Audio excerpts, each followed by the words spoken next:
Baku hantam. Baku hantam adalah salah satu hal yang paling seru untuk ditonton di dunia ini. Sensasinya tuh seru aja nontonin dua orang berantem dan ngelihat siapa yang bakal menang. Dan apa yang lebih seru dari nontonin dua orang berantem?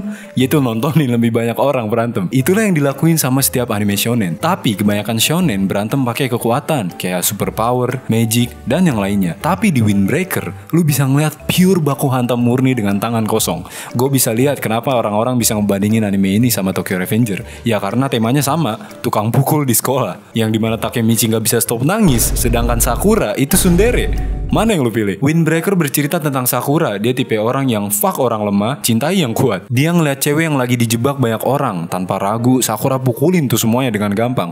Dan bilang ke tuh orang buat ingetin muka dan namanya. Si cewek mau terima kasih, tapi si Sakura malu-malu dengan sifat tsunderenya. Semenjak si Sakura nolongin dia ngasih makan gratis di tempatnya. Si cewek bilang kenapa si Sakura datang ke kota ini. Jarang ada orang yang mau datang ke daerah ini, karena tempat ini dikenal berbahaya. Banyak konflik antar geng, dan keamanannya juga buruk. Dan Sakura kayak, yap, itulah yang gue cari. Sakura pengen jadi yang terkuat dalam hal baku hantam. Jadi dia pindah ke kota ini dan join sekolah Furin. Sekolah yang dikenal kumpulan kang pukul ada di situ. Keluar dari kafe itu, orang yang tadi Sakura habisin balik lagi ngebawa kayak 30 orang anjir untuk ngerusakin toko-toko daerah ini. Dan sesuai yang Sakura bilang, tuh orang inget nama dan mukanya Sakura. Nih orang mulai ngeledekin Sakura, ngomong kayak, lu pakai kontak softland terus ngewarnain rambut ngapain? Mau cosplay? Sakura udah biasa sama hinaan begini, karena itu rambut asli dia. Meskipun itu kelihatan keren anjir, kayak why the fuck orang-orang ngeledekin dia. Men, bayangin mata lu warnanya beda-beda, itu keren banget. Dan inilah yang emang Sakura ekspektasiin dari tempat ini, yaitu orang nantangin berantem. Sakura datang ke tempat ini tuh ngincer untuk menjadi yang terbaik, dan dia gak bakal mundur. So, apa yang terjadi? Apa yang bakal lu lihat adalah salah satu koreografi terbaik yang ada di anime berantem anjir. Abis si Sakura mukul tuh orang, dia langsung mode lock-in anjir. Dia dengkulin tuh orang, jadiin tuh orang buat lompat, terus tendangan muter anjing. Dan the real baku hantam pun dimulai.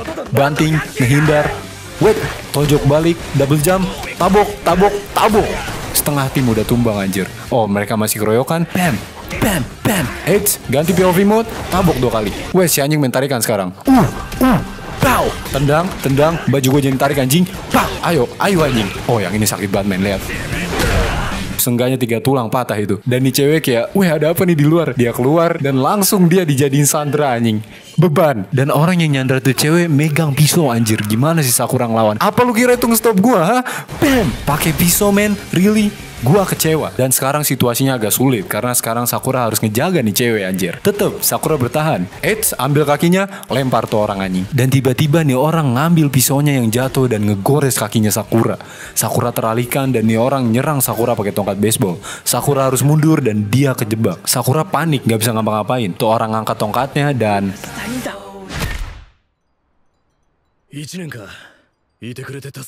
seseorang muncul nahan tuh serangan pakai badannya anjir. Dan disinilah senior-seniornya muncul.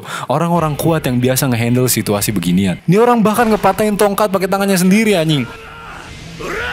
Musuhnya tahu kalau orang ini tuh terkenal kuat. Bahkan dia tahu namanya. Dalam situasi begini, kalau otak lu masih waras, lu mendingan lari. Tapi ini anime. Anime itu gak normal anjing. Apa yang mereka lakuin? Nih orang di kiri malah ngomong, jangan hanya berdiri, cuma ada 4 orang. What? Bro, Sakura sendirian hampir seluruh tim lu kalah anjing. Dan sekarang muncul seniornya yang udah jelas lebih kuat. Dan lu malah, lu mabok apa? Apa lu gak lihat barusan dia kepatahin tuh tongkat? Dan 4 orang itu mulai ngabisin tuh musuh satu persatu dengan gampang anjing. Warga di sekitar mulai nyemangatin mereka. Padahal tadi Sakura berjuang sendiri, lu pada gak nyemangatin anjir. Ternyata anak-anak sekolah Furin adalah orang yang melindungi kota ini. Mereka bahkan ngasih tanda warning buat orang yang macem-macem di kota ini bakal dihabisin sama Furin. Mereka dihormati banget sama warga sekitar. Sakura pun bingung kayak, kenapa orang-orang di sini baik banget? Gua kesini buat berantem. Kenapa kalian saling menghormati anjir? Tapi akhirnya Sakura tiba-tiba lari, terbang, dan ngomong, menarik uga, dan nendang nih orang. Rest in peace buat orang. Dan itulah episode pertama Windbreaker. Ada satu hal yang harus lo lakuin untuk ngebuat anime berantem jadi bagus. Ngebuat berantemnya bagus. Dan apa yang Tokyo Revenger lakuin? Oke, animasi Tokyo Revenger nggak seburuk itu, tapi gue kayak berharap lebih aja gitu ke Tokrev. Bukan berarti berantemnya jelek sama dengan animenya jelek. Tokrev juga ngasih lu plot cerita yang lumayan menurut gue, yang dimana bisa bikin lu nonton animenya tanpa peduli animasinya. Tetap seharusnya lu bikin berantemnya juga bagus dong, karena cerita lu berbasis dalam hal itu. Kalau Tokyo Revenger animasinya sebagus Windbreaker, gue yakin tuh anime ratingnya jadi lebih bagus anjir. Dan gak ada orang yang ngebadutin animasinya kayak ngomong PowerPoint animation. Banyak banget dah variasi hinaan Tokyo Revenger. Gue juga ngerasa ceritanya terlalu dilama-lamain di Tokrev, tapi gue tetap enjoy dan ngabisin season satunya. Karena gue suka aja sama yang baku hantam gini. Dan Windbreaker itu kayak Tokyo Revenger tapi lu skip semua bullshitnya dan budgetnya lebih tinggi. Kenapa gue bilang gitu? Karena gue rasa setiap episode ceritanya berprogres, animenya gak slow. Gak ada momen gue nonton anime ini tuh kerasa bosen. Seinget gue setiap episodenya ada aja hal baru yang terjadi. Kalau ada berantem yang harus dilakuin, ya animenya beneran berantem. Animenya gak nahan men. Ini baru 6 episode aja udah banyak berantemnya. Meskipun gue akuin Tokrev ceritanya sekarang masih lebih besar dan bagus lah gitu daripada Windbreaker. Cerita Windbreaker masih simple sejauh ini, dan Windbreaker juga baru rilis 6 episode. Jadi gak fair kalau dibandingin sama anime 3 season kayaknya. Gue lihat orang-orang suka banget ngerendahin Tokyo Revenger. Ya emang Tokrev gampang banget dibenci sih. Main karakternya generik, agak PA, ngeselin. Udah ada elemen time travel masih aja bodoh. Gak ngerti gue. Dan tentu sama animasinya. Tapi jangan terlalu tinggi-tinggiin Windbreaker juga, karena ya baru rilis beberapa episode dan kita belum tahu cerita penuhnya. Ada satu kesamaan di antara film dan anime berantem beginian yang bikin gue males anjir. Yaitu karakter-karakternya klise. Atau kata lebih simpelnya, basi. Yap, basi. Kita dapat karakter yang marah terus, yang entah kenapa nyengir baik, yang dikira serem ternyata orang baik, orang gila, dan karakter yang ngejelasin sesuatu setiap saat anjir. Kenapa di setiap cerita beginian ada orang yang kayak gitu? Crow Zero, High and Low, pasti ada aja karakter yang kayak gitu. Karakter-karakternya tipikal banget. Bahkan si Sakura kerasa agak datar buat gue. Seenggaknya dia beneran kuat dibanding sama nih orang. Dan kadang dialognya agak cringe, yang dimana dah gue ekspektasiin dari beginian. Tapi meskipun gue capek sama karakter-karakter tipikal gitu, gue tetap enjoy anjir. Menurut gue itu salah satu bagian dari serunya. Gak ada karakter yang bener-bener bikin gue tertarik, tapi kayak konsep ceritanya seru aja gitu. Kayak lu ngeliat 5 orang terkuat tim sana versus 5 orang terkuat tim sini. Itu seru aja men. Dan pada akhirnya gue juga mulai tertarik sama beberapa karakternya seiring nonton. Gue ngerti kenapa ada beberapa orang yang gak suka sama yang kayak gini, dianggap kayak bocah lah bla bla bla. Ya emang bener, anime kayak gini incerannya bocah. Tapi apa berarti yang dewasa gak bisa enjoy? Apa berarti anime bocah ini otomatis lebih rendah dari anime lainnya? Enggak, pada akhirnya itu semua tergantung selera masing-masing. Dan buat gua, jiwa bocah gua tuh selalu suka sama yang beginian. Crow Zero, High and Low, Murayama, cool as fuck. Kayaknya gue udah nonton semua film dan series yang mereka rilis anjir. Terus Tokyo Revenger, dan sekarang Windbreaker. Gue suka aja sama yang baku hantam gini. Dan gue yakin beberapa kalian juga begitu. Bukan berarti gue suka kekerasan di real life. Gue gak pernah tawuran atau apa. Gue cuma ikut perang sarung sekali atau 2 kali. Udah itu doang.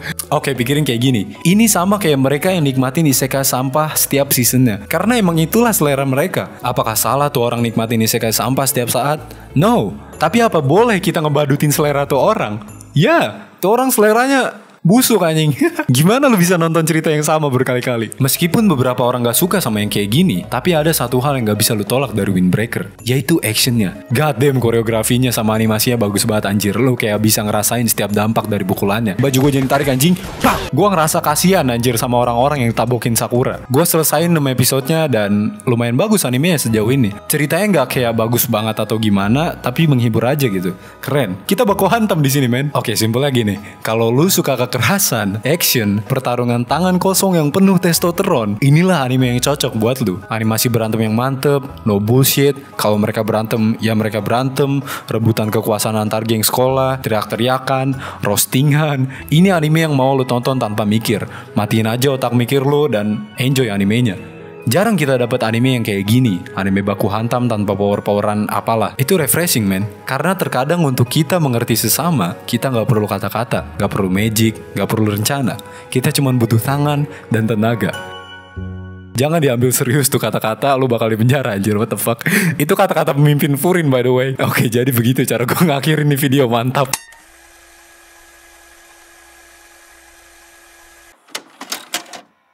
取りに来たんだぜ。このクラスでドイツのは一番強いな。